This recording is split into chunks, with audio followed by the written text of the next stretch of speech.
Obamacare has been handed a major defeat. A court of appeals ruled as unconstitutional a major piece of the new law, a requirement forcing all Americans to buy health insurance or pay a penalty.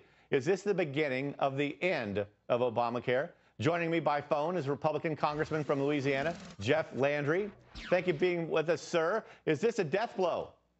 I certainly hope it is, Dennis. I can tell you, I'm back in Louisiana now, and I'm hearing from people, from business owners, even my local school board superintendent begged me to please do everything we can to repeal it. So it would be a blessing if it would just be ruled unconstitutional by the Supreme Court and we could get on to growing this economy. Now, isn't the scariest thing would be that if we don't have the requirement that everyone pays, but we do have the requirement that everyone must be covered? Isn't that a path to sure bankruptcy?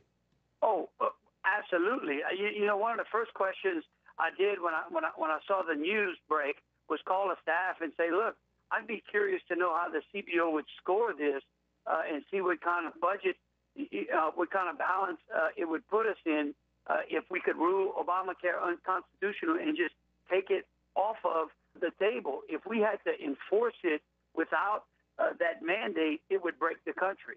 Yes, sir. Well, is there any way to kind of salvage this, or will it require a Republican majority to just kind of overtake the entire government and repeal? What are we going to do to fix this?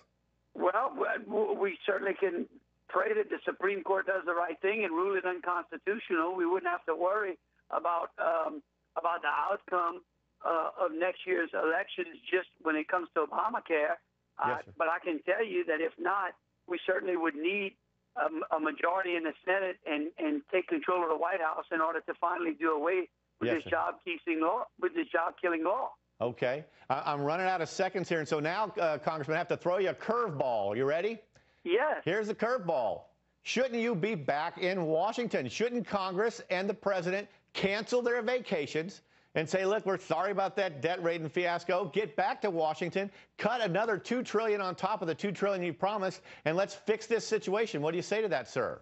Well, I'll tell you, I think the president should cancel his vacation, and I think he should call the half of Congress that hasn't done anything for the last 6 months, and that is the U.S. Senate.